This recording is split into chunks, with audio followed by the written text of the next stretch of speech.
Ay, ¿me puede poner un poquito para que se vea esto? Ahí está. Sí, ahí está bien, ¿no? Bueno, muy bien. Bueno, empieza la cursada de neurooftalmo hoy, ¿no? Órbita y neurooftalmo. Bueno, yo soy especialista en órbita y neurooftalmo y oculoplástica. Bueno, hace muchísimos años que doy las clases acá en el módulo en la USAL. Entonces, bueno, yo la idea es que cada año ir como cambiando un poco los profesores de la cursada, de todas las clases que hay. Es difícil abarcar todos los temas, pero bueno, los temas más grandes están en la cursada. Lo que es importante es que, por ejemplo, no sé, neuritis ópticas. Es un tema fácil, grande, pero de repente pueden surgir un montón de dudas o cuestiones nuevas o lo que sea. Cualquier cosa nos preguntan. En las clases van a venir todos especialistas. Y hay una clase digamos, neurooftalmología y enfermedades sistémicas que la da una neuróloga. Entonces, también aprovechenla porque eso va a estar bueno, porque bueno, son típicamente esas interconsultas y con dudas que a veces nosotros nos quedamos siendo oftalmólogos, que ellos nos vienen a resolver esas dudas. Bueno, la clase de hoy, que es orbitopatía, que es una de las alteraciones más frecuentes de la órbita. Yo veo un montón de casos de orbitopatía, la verdad, en el hospital tenemos una casuística muy grande y a nivel privado también. Obviamente que es la patología más importante de la órbita, entonces los oculoplásticos, los que hacemos órbita, vemos mucho de orbitopatía. En el caso mío, hace un montón de tiempo que trabajo conjuntamente con las endocrinólogas y entonces tenemos muchos casos, pero a lo mejor veo 10 por semana, es decir, muchos casos en serio. Entonces, la idea es que se lleven un concepto de lo que es la orbitopatía y bueno, nada, que como va a ser dentro de la órbita, que no son las patologías más frecuentes, es una de las cuestiones más frecuentes, que la puedan identificar. Bueno, eso por un lado. Y por el otro lado hay una charla más cortita, que en realidad se puede hacer larga o corta, pero es más plomo porque es imagenología en la órbita. La idea de esa clase nada más es que podamos interactuar, que yo les vaya preguntando, que piden, es una cosa fácil, que si ya la saben, y está buenísimo, es simplemente recordar un poco las imágenes y qué pedimos en la órbita, que ya lo saben ustedes. Bueno, muy bien. Entonces vamos a empezar. Bueno, antes esta enfermedad se llamaba orbitopatía de Graves, lo van a haber escrito esa terminología en un montón de libros, en un montón de lugares, mismo incluso a veces los médicos, orbitopatía de Graves, en realidad cambió el nombre a una enfermedad orbitaria asociada a trastornos tiroideos porque en la medida en la cual se fueron descubriendo las alteraciones de esta enfermedad, entonces cambió la terminología como pasa con muchas enfermedades.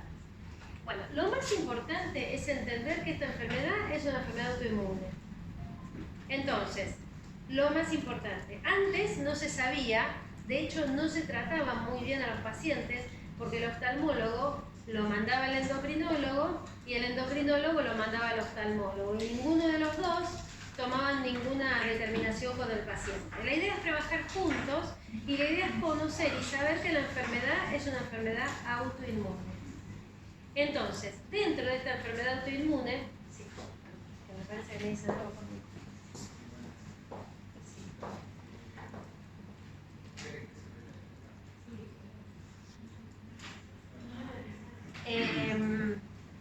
Como les decía, esta enfermedad autoinmune es una enfermedad dentro de las enfermedades autoinmunes que es mixta, porque van a interactuar o van a tener implicancia los linfocitos T, los linfocitos B y autoanticuerpos.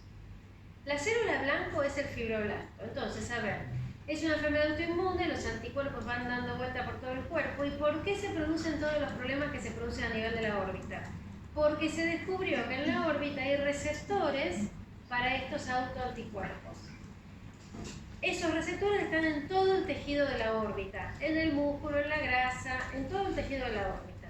Entonces, la célula blanco de esos receptores es el fibroblasto. El fibroblasto es el que va a tener, por este estímulo, diferentes transformaciones, ¿sí? Entonces, el receptor, el antígeno común, es el receptor del TSH. Entonces, ¿qué pasa?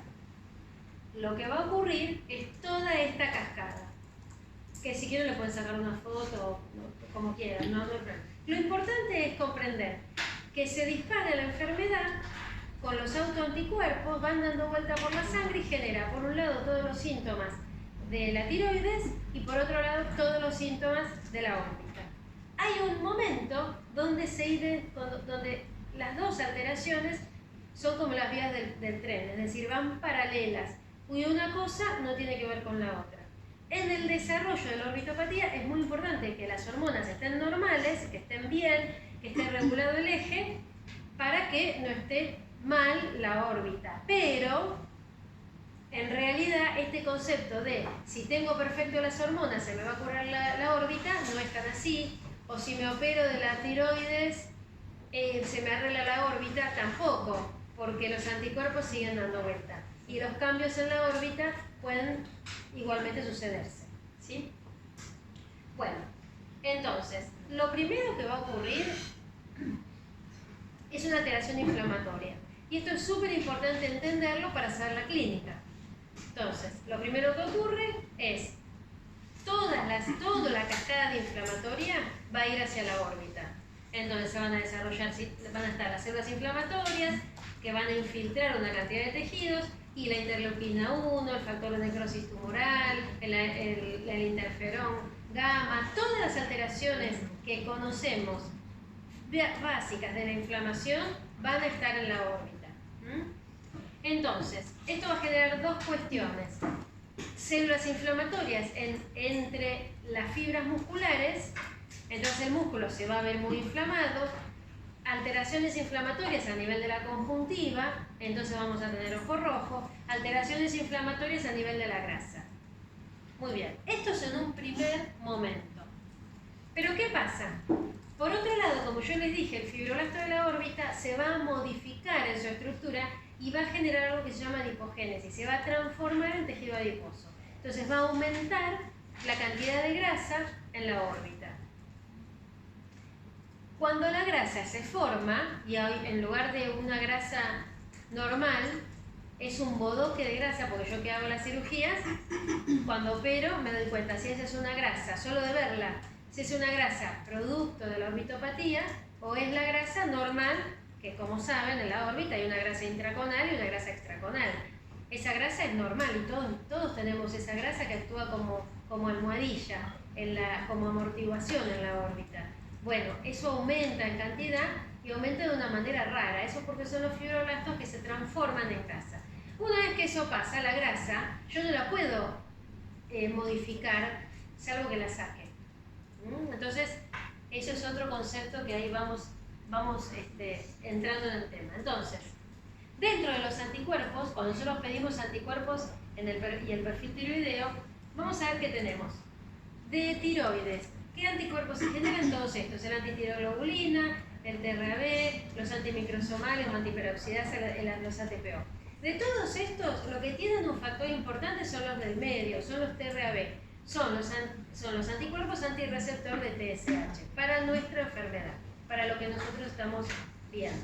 Dentro de estos anticuerpos, por si ven un laboratorio de algún endocrinólogo que maneja esta enfermedad, van a ver otros que llaman TSI, es decir, de todos los TRAB, hay algunos que son estimulantes de estos receptores. Los estimulantes de los receptores van a ser los que más nos importan. Bien. Perdón, ¿cómo se llamaban los estimulantes? Los TSI. TSI. Gracias. No, de nada. Bueno, hay algo que está estudiado y como siempre hay factores ambientales de riesgo que van a empeorar una orbitopatía, sea la fase que estemos, ¿no? Una es el tabaquismo. El tabaquismo está estudiado que empeora por la hipoxia que genera a nivel de la órbita, empeora la orbitopatía, pero de verdad que la empeora un montón. Tanto, eso está estudiado, lo pueden buscar, lo pueden encontrar en los papers, eso está estudiado. Pero en la clínica Tanto es así que yo opero a un paciente y el paciente fuma un atado de paquetes por día. Les puedo asegurar que la cirugía no me sirve para nada, el paciente está peor, no mejora, está con unas quemosis terribles porque fuma. Entonces, es muy importante en un paciente que tiene una orbitopatía, hipertiroidismo con alguna alteración oftalmológica, recomendarle que deje de fumar. Yo siempre digo, yo sé que es difícil, hay pacientes que fuman 2 atados, que fuman un montón. Yo sé que es difícil, pero quién sabe que el paciente fume 2 atados y que sea hipertiroideo es un combo para que la orbitopatía se desarrolle. Después, obviamente que si digamos, todo el perfil tiroideo está alterado, va a estar peor la orbitopatía, es muy importante que esté controlada. Y después vieron que en el tratamiento del hipertiroidismo, lo que es mucho más fácil manejar un hipo que un hiper. Es mucho más fácil darle levotiroxina y controlarle las hormonas que manejar un hipertiroidismo con danantisol. Entonces, muchas veces cuando el danantisol no funciona, se le da tratamiento con yodo. El tratamiento con yodo es un factor que empeora una orbitopatía. Entonces, por ejemplo, si yo tengo un paciente que le van a dar yodo, me lo mandan para que yo le diga si se puede hacer yodo o no se puede hacer yodo. Porque si está con mucha actividad, se lo contraindicamos, porque puede estar peor de los ojos. ¿En base a qué sería? Y ahora vamos a averiguar toda la clínica. Ahora vemos la clínica. Bueno, y acá los anticuerpos. Si los anticuerpos están elevados, a ver, no es una relación directa, no es directamente proporcional, ¿no? Es que el valor normal es hasta 1,75. Si el paciente tiene 40, a lo mejor tiene 40 y ya tiene su orbitopatía, tiene los ojos salidos, pero está estable. Y sigue con 40 y le tarda un montón en bajar y el tipo sigue con los ojos salidos. Bueno, ¿es directamente proporcional? No tanto, pero yo si tengo un paciente con 40 de anticuerpos, salud. Si yo tengo un paciente con 40 anticuerpos, lo voy a controlar de cerca, le voy a dar las pautas de alarma, voy a tratar de que el perfil tiroideo esté perfecto, voy a tratar de que no fume, y si fuma que vaya a hacer una cesación tabáquica, súper importante, ¿sí? Porque tiene los anticuerpos elevados. Ahora bien, puede ser que haya pacientes que yo ya los operé y todo y que continúen con el anticuerpo elevado. Entonces, por eso es todo, digamos, es muy compleja esta enfermedad porque no es que tiene el anticuerpo elevado y yo digo, bueno, listo, va a estar re mal y no va a mejorar nunca. No, a lo mejor se queda como lo estás viendo en ese momento y se queda siempre así.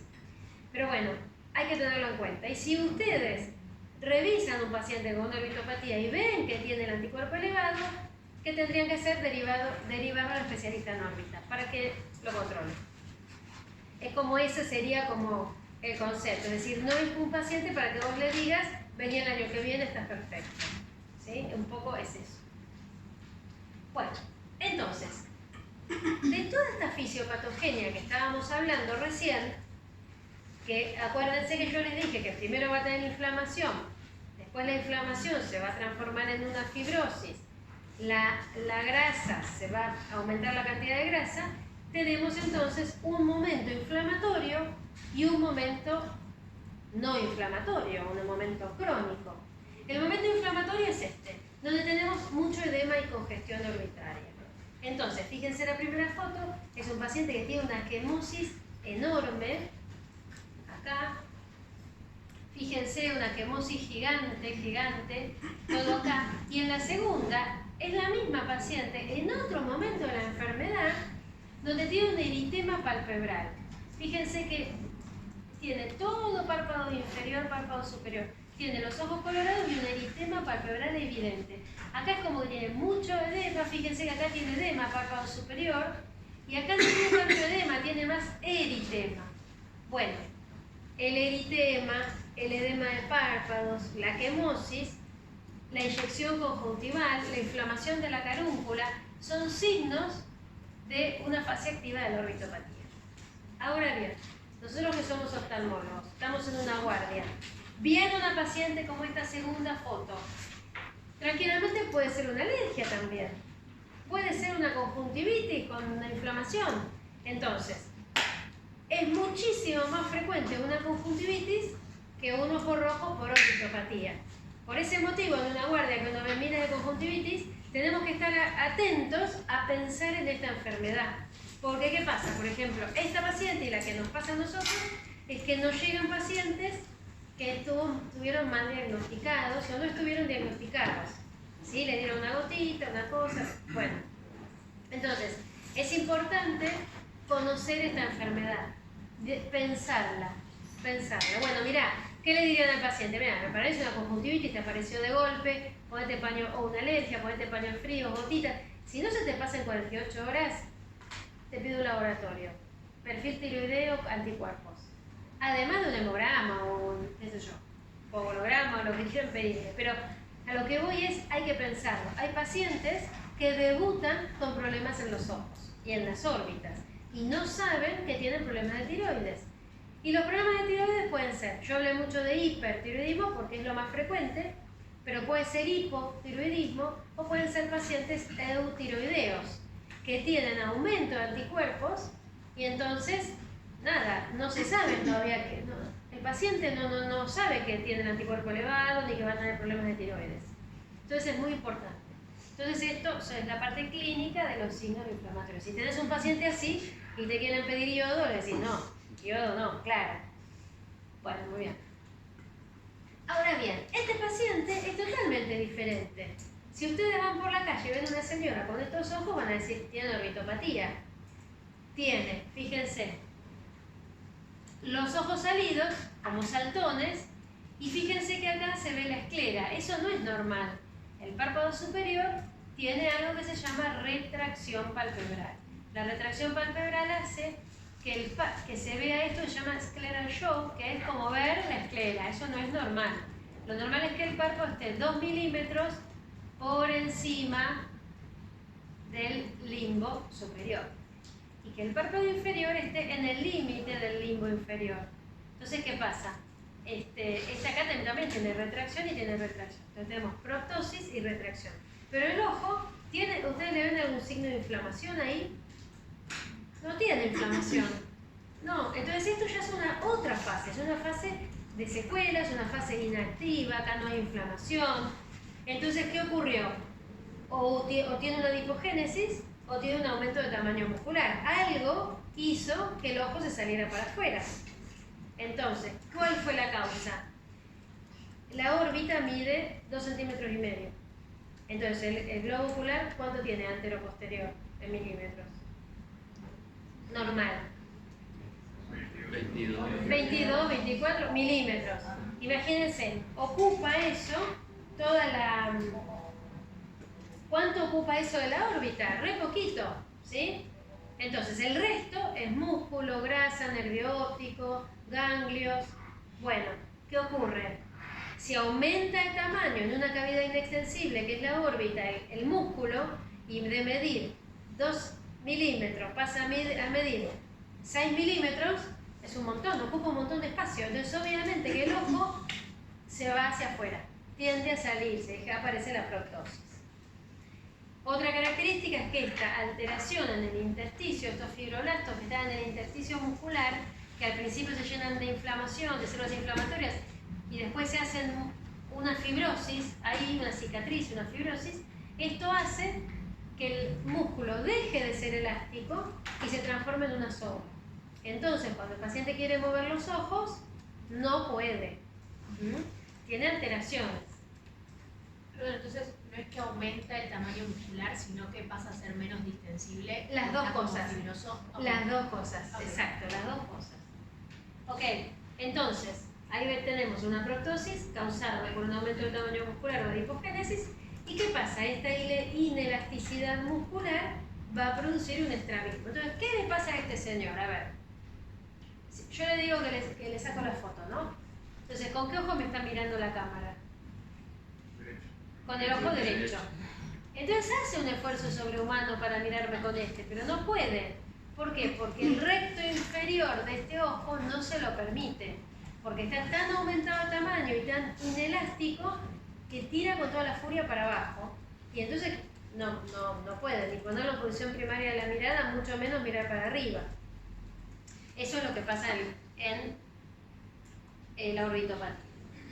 Bueno, bien, entonces hasta ahora tenemos todo claro, ¿no? Tenemos un momento inflamatorio y un momento de secuelas. Vamos a ver ahora, a lo largo del tiempo, las diferentes clasificaciones. Porque hasta ahora que vimos que el paciente puede tener inflamación de la carúncula, puede tener proptosis, puede tener estrabismo, puede tener retracción palpebral, lo puede tener todo junto, por separado, es un lío. Entonces todo el mundo, ¿qué quiere? Tratar de generar alguna clasificación. Clasificaciones están todas estas. No necesitan escribir todas, esto para hacer un poco de historia. ¿Por qué? Porque lo que a nosotros nos importa es cómo vamos a tratar a los pacientes y qué alteración tiene el paciente y cómo lo voy a tratar. No es lo mismo un paciente que está inflamado, súper inflamado, con disminución de agudeza visual, porque imagínense el aumento de tamaño muscular más el aumento en la cantidad de la grasa. ¿Qué genera en el vértice de la órbita?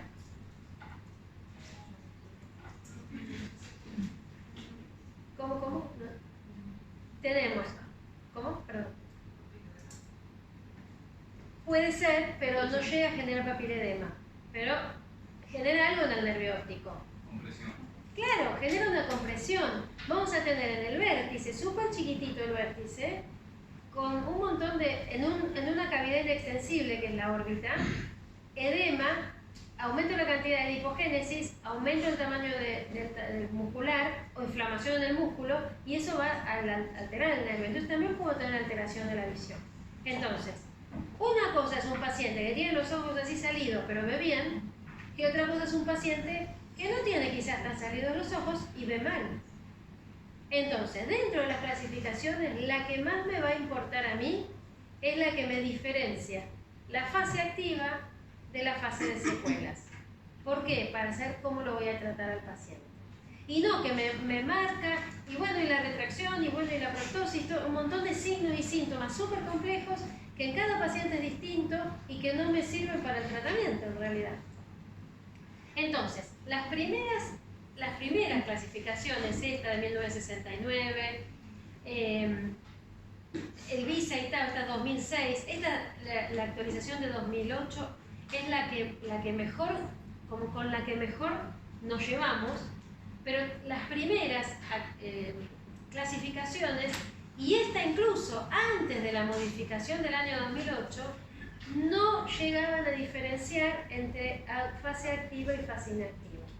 Entonces nosotros hoy nos quedamos con el año 2008, con las modificaciones que hicieron en ese momento, y ese grupo EUGOGO, recuérdenlo, si a alguien le interesa y quiere buscar algo, lo googlean, lo buscan. EUGOGO es un grupo europeo que describe todo lo que es la orbitopatía.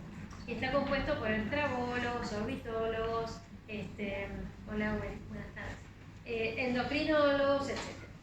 Ok. Esta es la clasificación de VISA, que se las pongo acá porque habla de un montón de parámetros y nosotros la usamos también, pero no divide tanto entre activa e inactiva.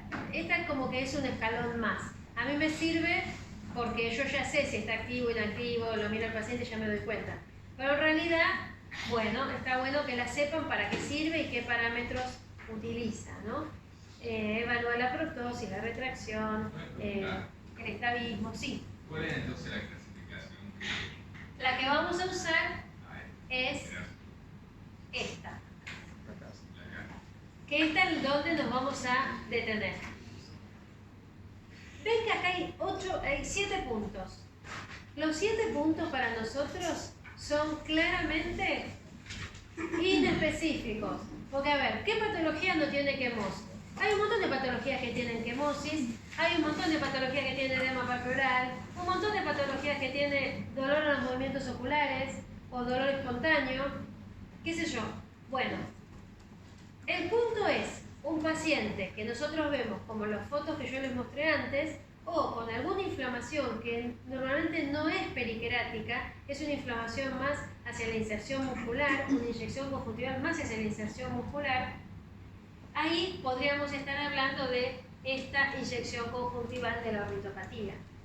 Después, la inflamación de la carúncula, que ya lo vimos en la foto, la quemosis que ya lo vimos, el edema y el edema palpebral, y el dolor espontáneo de los movimientos oculares. La sensación del paciente es como que le comprimen el ojo de atrás.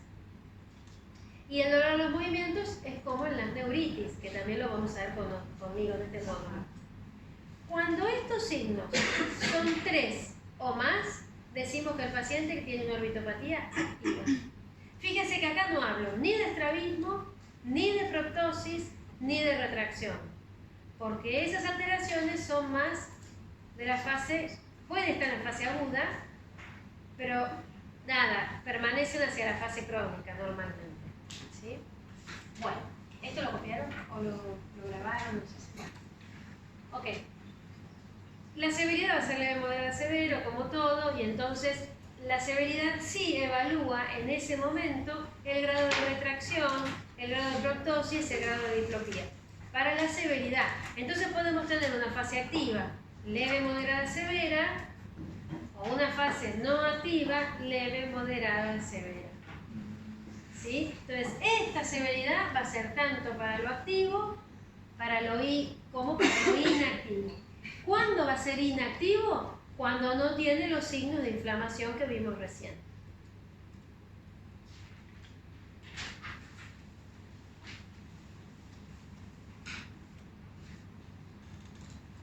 Bueno, dentro de lo que es la severidad, lo más grave es la disminución de la agudeza visual y de la visión de colores. Siempre que hay una amenaza de ceguera, obviamente es una urgencia. Entonces lo vamos a tratar como una urgencia. Y ya vamos a ver ahora el tratamiento. Dos cuestiones en esta patología, lo que hablábamos del nervio óptico y la exposición corneal. Porque la proptosis más la retracción palpebral hace que el parpadeo no sea bueno, que quede expuesta a la córnea y que se pueda lastimar, ulcerarse, ustedes ya saben. Muy bien. Ahora bien, siempre nosotros hicimos un trabajo de calidad de vida especial para estos pacientes y ¿qué pasa? Siempre decimos que hay pacientes que tienen muy poquita alteración, este es el trabajo, hay pacientes que tienen muy poquita alteración, pero tiene una retracción unilateral y nada más, no tiene proptosis, no tiene nada, pero para el paciente es la muerte, porque resulta que era una chica joven que trabajaba sacándose fotos y resulta ser que para ella se le cambió la vida por tener un poquito, levantaba un párpado. Entonces, cuando es así, puede generar un montón de problemas, porque piensen que el paciente además tiene problemas endocrinológicos. Entonces, hay veces que el paciente vienen aceleradísimos y ya uno se da cuenta que están muy hiper, otras veces vienen así, ya se dan cuenta que sí. Entonces, bueno, estos pacientes tienen este agregado. Cuando es así, cuando se altera la calidad de vida, a pesar que para nosotros sea algo leve, es severo. Bueno, entonces ahora vamos a ir a la consulta. Y vamos a ir viendo todos los pacientes, todo lo que estuvimos viendo. Esta paciente no tiene nada de inflamación. Y esa paciente decía que tenía dolor en los movimientos oculares. Entonces, imagínense, la verdad es que no tiene demasiada urgencia. Si la agudeza visual está bien y la visión de colores. Súper importante en este módulo, todo el módulo, para todo lo que es neurooftalmología, la visión de colores. La visión de colores se puede alterar antes que la agudeza visual. Entonces, súper importante tenerlo en cuenta, más que el test de Amsler, por ejemplo. Fíjense, este paciente que tiene, a ver. Claro, quizás no tiene tanta quemosis, pero sí tiene...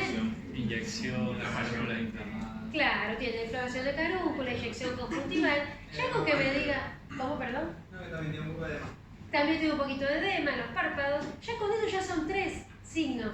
Bueno, este paciente llegó a la consulta, que había ido a un montón de oftalmólogos y lo trataban con gotitas, no sé, tenía disminución de agudeza visual, además lo tuve que operar de urgencia, tuve que hacer una descompresión de urgencia, porque nadie había pensado en esto. Y entonces, bueno, estaba con gotitas el señor, y veía uno de 15 de Ishihara, con una agudeza visual de 1/10 o 2 a lo sumo y el otro a 5 décimas. Y bueno, logré mejorar un ojo y el otro no, porque ya hacía mucho que estaba dando vueltas. Bienvenida, doctora. Bueno, muy bien. Acá tenemos otro caso. Este caso, fíjense, también tiene una inflamación importante. Pero. ¿Qué diferencia tiene este paciente con este? La retracción palpebral. Súper, eso es lo importante, la clave, la retracción palpebral. Es verdad lo de la inflamación que me dijeron, pero a ver, lo difícil de este caso fue que el paciente no tenía retracción. Y normalmente es como que la retracción palpebral aparece en el 95% de los casos, o 98%. Entonces obviamente que es re difícil hacer el diagnóstico. Esta paciente tiene que ser más fácil. Si viene una paciente así con una retracción y ese ojo rojo, decimos, bueno, listo, puede ser por tiroides, ¿no?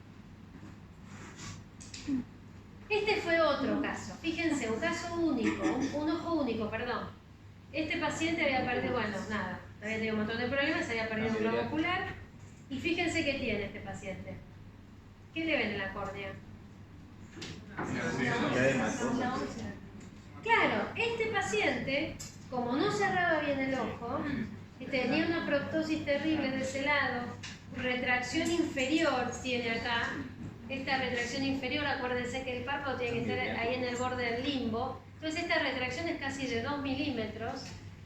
¿Qué pasa? No llegaba a cerrar, el parpadeo frecuente tampoco era bueno y se generó esa úlcera que se fue alterando. Le tuve que hacer hasta un recubrimiento conjuntival, descompresión orbitaria, bueno. Pudimos salvarle la visión, pero ese es otro caso de urgencia, digamos. Bueno, y de todos estos casos, que yo esta foto es como más nueva, ¿no? De todos estos casos, ninguno tiene orbitopatía.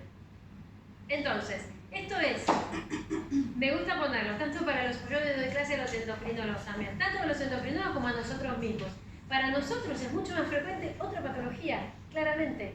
Si cualquiera de estas, que es un ojo un poco quirúrgico, una conjuntivitis, una cantamoeba, miles de otras cosas son más frecuentes. Entonces, es importante que piensen en esta alteración cuando ven que hay algo que no les cierra. Bueno, entonces, ¿cuál va a ser el tratamiento? Y acá es donde tenemos que estar súper clarísimos con todo. Primero, cuando entra un paciente con orbitopatía, con ojo rojo, por más que tenga 5 minutos para atenderlo, ¿qué es lo que tengo que hacer primero que nada? Agudeza visual, chicos, agudeza visual, siempre. Por favor, siempre, agudeza visual, mejor corregida. Agudeza visual, mejor corregida. Yo sé que a veces no tenemos tiempo, que estamos a full, que 5 minutos, que nos están apurando, que nos están diciendo que hagamos 40 cosas. Yo lo sé eso, pero la agudeza visual mejor corregida. Si yo le pongo al paciente su corrección y un estenopeico, el paciente ve 10 décimas, ese nervio óptico está bien. Le hago la Ishihara y ve todos los números, no importa. Después quiero cambiar el anteojo, bueno, otro día, no sé, no importa. Pero a lo que voy es súper importante eso, es la agudeza visual. Con una buena agudeza visual es un tratamiento. Si tengo alteración de la agudeza visual y la visión de colores, lo vamos a tratar como una neuritis óptica. Entonces, espérenme que quiero ir acá. Lo que vamos a hacer es, vamos a internar al paciente y le vamos a dar 1 gramo por día por 3 días por vía intravenosa de metilprednisolona. Se puede dar 1 gramo o 500 miligramos. Este tratamiento es el tratamiento que surge de un trial que se hizo hace 50 años, no sé, para la neuritis óptica, que lo vamos a ver eso. Ese mismo tratamiento se trasladó a los pacientes con orbitopatía y es lo que usamos cuando tienen disminución de agudeza visual. Hay que hospitalizarlo y hay que hacerle todos estos tratamientos. A veces a nivel privado, a veces no es fácil. Yo lo que hago es, ¿qué hora social tiene? Lo mando, aunque sea por guardia, y le hago toda la indicación yo. Hospitalización, 1 gramo por día, metilprednisolona, le escribo todo y lo mando. Nada en maternidad y depende de la velocidad que tenga, ¿no? Una cosa que tenga ONDE, otra cosa que tenga médico, otra cosa que tenga no sé, seguro que tenga, no sé, cualquier obra social. Si es una obra social de, qué sé yo, camioneros, ese tipo de obras sociales, lo mandan a la clínica donde se atiende por ese lugar, por la guardia. Y ahí, que le hagan el tratamiento. La metilprednisolona es una droga barata y que está en todas las clínicas. Porque se usa un montón para otras patologías. Bien, saliendo de esto, entonces si ustedes ven a ese paciente y le dan ese tratamiento, les puedo asegurar que le mejora la visión. Lo tienen que revisar el último día. Es decir, por ejemplo, hoy lo ven, tratan de que le hagan hoy el primer pulso, mañana pasado, después, por ejemplo, hoy es lunes, martes, miércoles, el jueves lo revisan. Y ahí miren la OESA visual y van a ver que mejora. Bueno, si no tenía una derivación con el orbitólogo, en esos 3 días, de 1 gramo por día por 3 días, llamar al orbitólogo para que se haga cargo del paciente. Porque después puede ocurrir que haya que seguir con otro tratamiento. Bien, esta dosis, bien que dice dosis máxima 8 gramos por ciclo. Esa es la dosis máxima de corticoide. No hay que zafarse con el corticoide, ¿no es cierto? Acá son 3 gramos. Después, también existe darle, en lugar de 1 gramo por día por 3 días consecutivos, darle 500 miligramos. Por 3 días, esto no todavía. En lugar de 1 gramo, darle 500 miligramos 3 días consecutivos. Cuando está tirada la OESA visual, yo le doy 1 gramo. Bien, punto, final. Supónganse que ya está. Tenemos un paciente que no tiene disminución de OESA visual. OESA visual mejor corregida, 10 décimas, visión de colores bien. Pero está como la foto de la primer paciente, así, con una quemosis, edema terrible, o como los pacientes que vimos antes que tienen los ojos rojos, inflamación de carúncula, dolor, edema en los párpados, eritema, pero no está tan terrible como esa quemosis. ¿Qué hacemos? Le damos este tratamiento intravenoso, que se llama Cajali, es el que lo describió, y le damos 500 miligramos de metilprednisolona por vía intravenosa, en goteo lento, 1 vez a la semana. En total son 6 dosis de 500 miligramos y 6 dosis de 250 miligramos. Total, 12 semanas de tratamiento. ¿Sí? 6 semanas 500 miligramos, 6 semanas 250 miligramos. Bueno, este tratamiento se puede hacer ambulatoriamente, es a goteo lento y hay que medirle glucemia y presión arterial antes y después del pulso. Siempre conviene que lo haga por guardia, con el endocrinólogo o el clínico. Siempre tenemos que estar avisando a alguien de este tratamiento que le estamos haciendo. Normalmente se tolera muy bien, pero algunos pacientes han tenido alguna disnea, algún temita. Entonces es importante que tenga un control clínico. Bueno, la dosis acumulativa es de 4,5 gramos. Doc, perdón, una pregunta. Y en cuanto a los infectológicos básicos que se suelen pedir la rutina previa al clínico. Mira, se puede pedir, pero ¿qué pasa? Acá es como una emergencia. Entonces, si el paciente no tiene ningún antecedente, y si se lo tenés que pedir, se los pedirás. El punto es que no damos muchas vueltas. Por ejemplo, a mí me mandan un paciente que está muy comprometido. Lo hablé con la endocrinóloga, que es la que clínica antes de ser endocrinóloga. Y le digo, mira, hay que darle pulso, listo, se lo doy, le empiezan los pulsos, le controla lo básico, le saca sangre para hacer los estudios de ionograma, lo que sea, pero le da el pulso igual. Obviamente que si es un paciente, hay pacientes y pacientes, hay pacientes que no tienen ninguna comorbilidad salvo el problema de tiroides.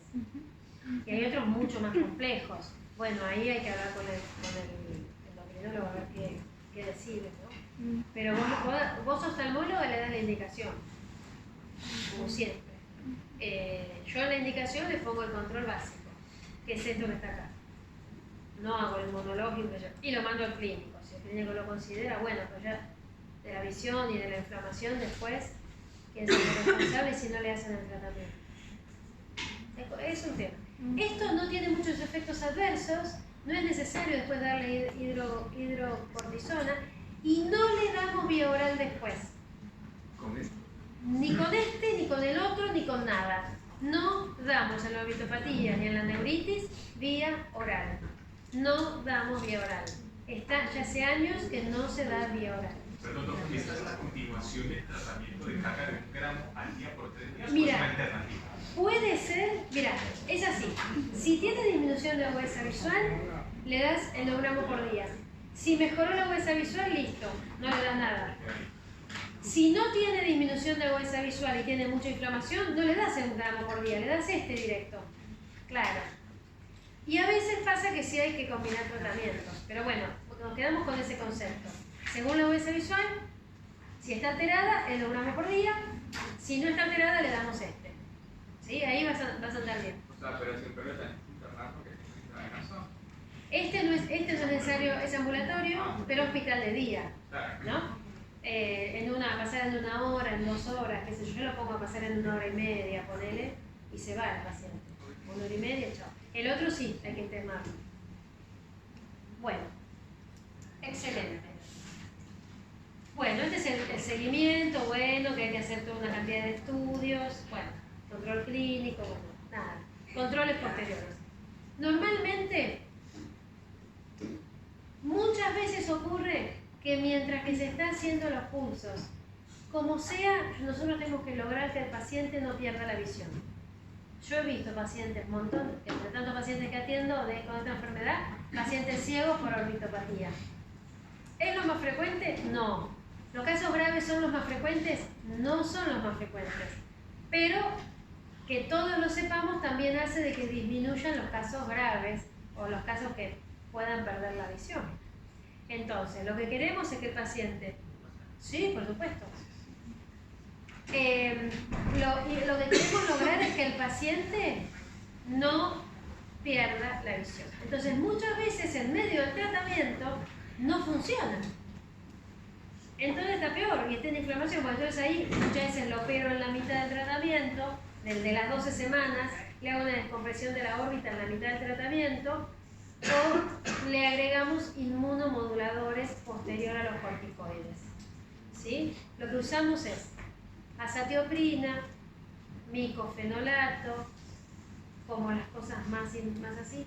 Se puede usar rituximab y los biológicos como teprotumumab, pero sale varios millones de pesos, entonces hay que ver qué hacer con la obra social, si se lo cubre, si no, qué sé yo. Entonces, y ahora hubo varios protocolos para otros medicamentos que no son vía oral ni intravenoso, que son subcutáneos. Una pregunta. ¿Y en este seguimiento se sigue utilizando el CAS de 7 o el CAS de 10? Normalmente usamos el CAS de 7, como para que baje la inflamación. Una vez que ya no tenés inflamación, listo. Ahí podés empezar a usar el otro. Bien. ¿Sí? Pero lo que te va a marcar inflamatorio o no inflamatorio es el CAS, Sí. que te cierre. Bueno, esta paciente, por ejemplo, es una paciente que yo venía atendiendo, ¿no? Que yo la pongo siempre ejemplo, siempre. ¿Por qué? Porque pasó así con esta señora. Esta señora viene, yo la estaba atendiendo, qué sé yo, vino de control. La mandó la endocrinóloga de control. Viene de control, qué sé yo, listo, estaba perfecta. Le doy las pautas de alarma. Entonces le digo, mire, si usted ve un poquito raro el fueguito de la hornalla, me viene a ver. Si ve que se le inflaman los párpados, que se ponen los ojos rojos, tiene que venir de urgencia, qué sé yo. Bueno, pasan 2 semanas, la veo sentada en la sala de espera de la mujer. Digo, otra vez vino esta señora, qué raro, no sé qué. Cuando viene me dice, mire doctora, vine sin turno porque veo mal la hornalla. Y además tengo esta inflamación. Me levanté así. Bueno, resumen. 1/10 de agudeza visual, tenía 10 sobre 10, estaba perfecta. 0 de Ishihara, 0 de 15. Entonces, ese mismo día la internamos y hicimos un pulso de 1 gramo por día, por 3 días. Así vino, ¿ves? Fíjense que no tiene apenas un poquito de quemosis acá, tiene un edema importante palpebral, inyección conjuntival y alteración de la visión. Eso es lo más importante. Fíjense el campo visual de la señora. Ojo izquierdo que no veía nada, que veía cuentadedos. Antes veía 10 décimas y ahora cuentadedos. Fíjense el campo visual de la señora. Y el otro, disminución de agudeza visual, pero sin alteración tan grande del campo visual.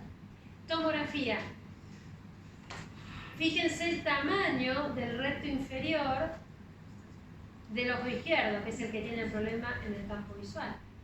Enorme. Fíjense acá, rectos medios, acá recto medio, muy aumentado el tamaño. Acá no tanto, el derecho inferior no tanto, pero el recto medio sí. Esta tomografía que se hizo en ese momento es una tomografía donde nos muestran los músculos aumentados de tamaño, que va a ser inflamatorio eso, seguramente. Seguramente es algo inflamatorio, porque estaba con esta inflamación. Ok, después de darle el tratamiento, terminó así. Es decir, fíjense que ya no tiene quemosis, no tiene la inyección conjuntival y el edema como tal bajó. Quedó un poquito ahí como de grado, como que tiene una bolsita, pero no es esto. Y mejoró la visión a 10 décimas de vuelta. Eso porque, claro, fue el mismo día, la mujer estaba súper entrenada, sabía que tenía que controlarse ella misma y bueno, estuvo buenísimo. Entonces, volvemos a esto que era lo que yo pasé antes al principio. Entonces, en una fase aguda inflamatoria, los corticoides, que es lo que ya hablamos, y después hay otro tratamiento, que es lo que yo les decía antes. Tenemos otro tratamiento que es la radioterapia.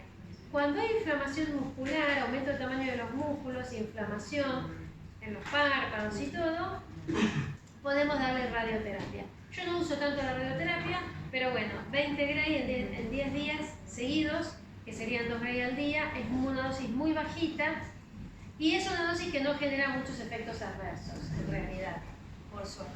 Igual tenemos en cuenta el puntaje de 3, ¿sí? Siempre. Para ver. Sí, siempre, sí. A veces pasa que tenemos una alteración muscular, más que nada. La radioterapia anda muy bien en alteración muscular, aunque no tengas el D3. Pero esto es para la fase inflamatoria. Un paciente con una orbitopatía activa, que no está tan colorado, tan inflamado, con alteración muscular, podrías darle radioterapia. Y si no, como les dije acá, rituximab, micofenolato, teprotumumab.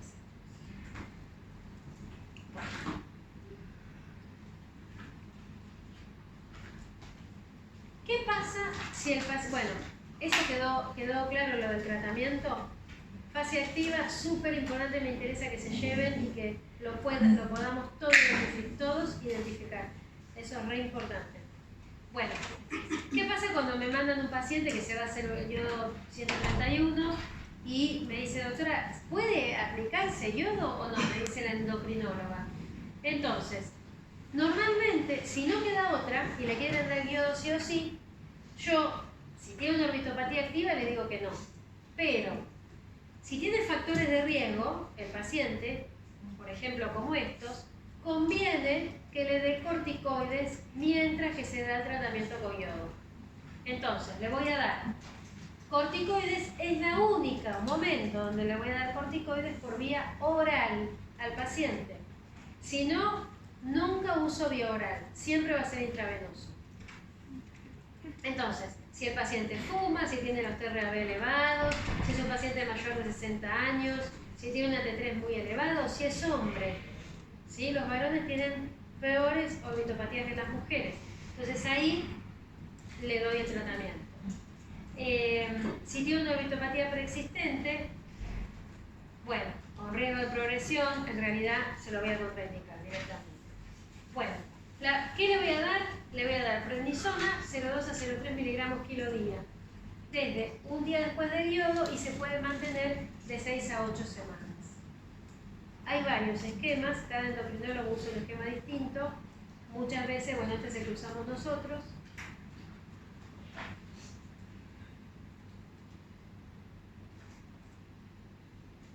Bueno, ¿hay alguna duda, algo que me quieran preguntar en la fase activa? Generalmente cuando hay el hipertiroidismo suele generarse esta manifestación. Hacemos como un screening básicamente al paciente con el K7. Exactamente. Si en estos casos encontramos a uno que tiene el K3 o 4 leve, la conducta ideal sería... En principio, mira, eso es muy buena pregunta. En principio, tenés que fijarte en la superficie ocular. Lo que tienen los pacientes todos es ojo seco, queratitis. ¿Por qué? Porque tiene alteración en el parpadeo, porque hormonalmente tiene un ojo seco. Entonces, si vos ves que el paciente tiene ese CAS que vos me decís y esa inyección, vos no podés diferenciar si es de la superficie ocular o no, lo primero que vas a descartar es que no tenga queratitis. Primero la huesa visual. Y si tiene queratitis o no. Si tiene una queratitis importantísima, que te puede bajar la huesa visual, podés esperar y verlo a las 48 horas, darle mucho tratamiento. Si no, ponele que tiene una buena huesa visual, tratás la superficie ocular y vas viendo cómo evoluciona. Rápido, en una semana, no puedes dejar pasar mucho. Y si ves que no mejora, siempre mejor tratamiento endovenoso o bueno, consultar. Frente a la duda, consultás. Y muchas veces esta presentación suele ser unilateral porque inicia así. Muchas veces puede ser unilateral. En esos casos, ¿de qué sería mejor ayudarse? Ante una sospecha de disminución de esa visual, inyección, el paciente se manifiesta de esa manera. No, si vos sabés que tiene todo eso y sabés que tiene un problema tiroideo, o aunque no lo sepas, le pedís laboratorio, es lo mismo, le das tratamiento igual, por más que sea unilateral. Bien. Muchas veces es unilateral y normalmente se dice que es bilateral asimétrica, pero hay pacientes que tienen de un solo lado, que nunca les viene del otro. Perfecto. Sí. Gracias. No, de nada.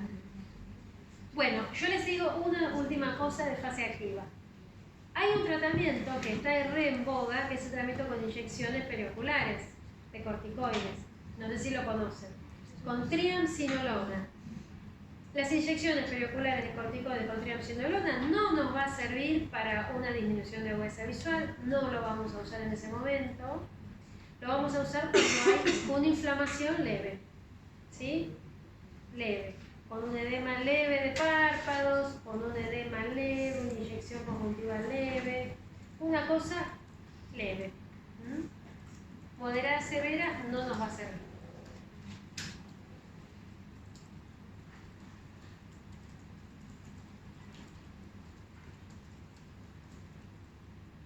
Bueno, muy bien.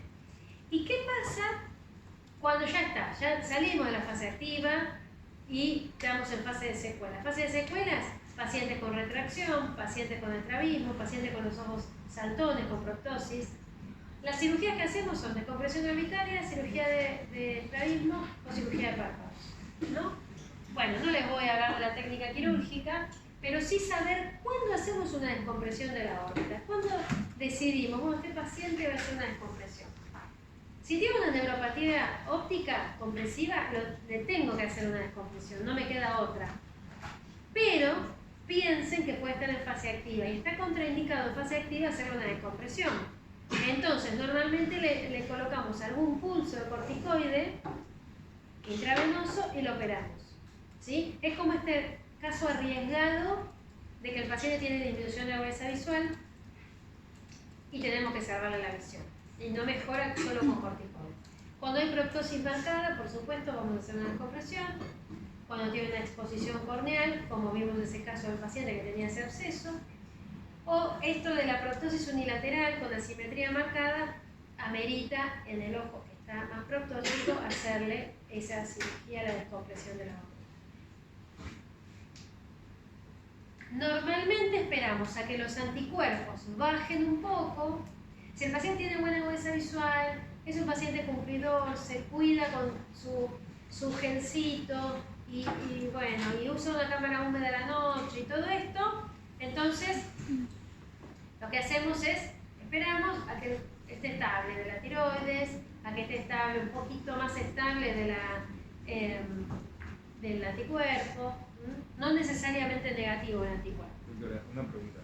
Aquel paciente que tiene una neuropatía compresiva y está en todo su debut activo, primero instauro el pulso y Exacto. luego de pulso inmediatamente la descompresión. Sí, lo que hacemos es, si vos le haces pulso 3 días, no mejoró la huesa visual, lo tenés que descomprimir, porque evidentemente no te está sirviendo. Entonces, ¿qué hacemos? Ya lo vamos preparando, yo le hago la descompresión rápido, porque si ya está internado, ya ahí mismo lo opero. Porque cuando lo interno le piden todos los estudios. Entonces,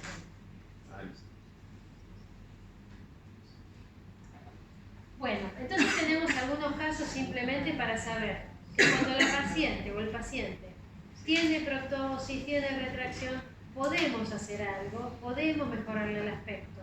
Hay pacientes que tienen, pobres, con unas proptosis terribles, retracciones terribles, y con el tratamiento de la descompresión o la cirugía de párpados o qué sé yo, mejoran un montón. Entonces, esta paciente que tiene, fíjese, tiene herniación grasa, que esto también es de la orbitopatía, tiene retracción superior e inferior de los 4 párpados, tiene Head and Show, tiene proptosis, con una descompresión orbitaria, cirugía de párpados, anduvo mucho mejor, es mejor esta cara que esta cara, ¿no? Para la calle. Entonces, bueno, probablemente la paciente antes de tener la enfermedad no tenía esta cara, tenía una cara distinta. Entonces el paciente siempre va a notar una diferencia. Nosotros porque no la conocemos con los ojos salidos. Pero no está bueno decirle al paciente, como alguna vez me pasó con algún paciente, que le han dicho, vos no vas a volver a ser como eras. Y como que no está bueno eso. Entonces, siempre darle la expectativa al paciente que, mira, hay un montón de cirugías para hacer, se puede mejorar, vas a poder estar mejor, y bueno, es algo que hay que pasarlo y bueno, podemos estar mejor. Entonces, por ejemplo, esta es la tomografía de la otra señora.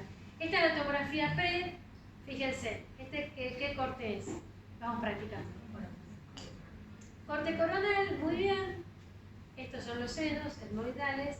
Y fíjense acá que casi no tiene seno, ¿ven? El músculo está ahí, no hay seno, eso es la descompresión de la órbita. Rompemos la pared de las montes. Estrabismo, bueno, pacientes con estrabismo, fíjense acá tiene una esotropia porque el recto medio tironea un montón y no deja que se mueva hacia lateral, ¿no? Que no lo deja reducir. Entonces, bueno, ahí hacemos una cirugía y ponemos el ojo en posición. Y a veces tenemos casos como este, que es súper leve, como el caso que yo les decía, que solamente tiene una retracción palpebral unilateral. Esto es releve, a comparación de los casos que vimos, es releve. Nosotros lo ves al paciente y decís, listo, no tiene nada. Pero si la paciente está recontra triste y llora todos los días porque se mira ese párpado, y bueno, la operamos. Esta señora no la operé. Pero este señor sí, no dice nada más que le operé el párpado, nada más, no lo descomprimí. Apenita, fíjense, tenía una retracción mínima. Y este hombre con esa cirugía de párpado, la verdad que estaba recontento. Y el aspecto cambia un poquito, está un poquito mejor. Bueno. Entonces, como para terminar, siempre, como les dije al principio de toda la clase, diferenciar lo agudo de lo crónico, tratar de hacer la derivación en el momento correcto, si no saben, si no pueden, y si saben hacer una indicación, hacer la indicación. Es preferible hacer la indicación y al toque derivarlo, pero que el paciente sepa que se tiene que mover, a no hacer nada y que empiece a dar vueltas por un montón de nosotros, que nosotros le damos botitas porque pensamos que es otra cosa. Bueno, el trabajo multidisciplinario es súper importante con los endocrinólogos. Siempre es súper importante. Bueno,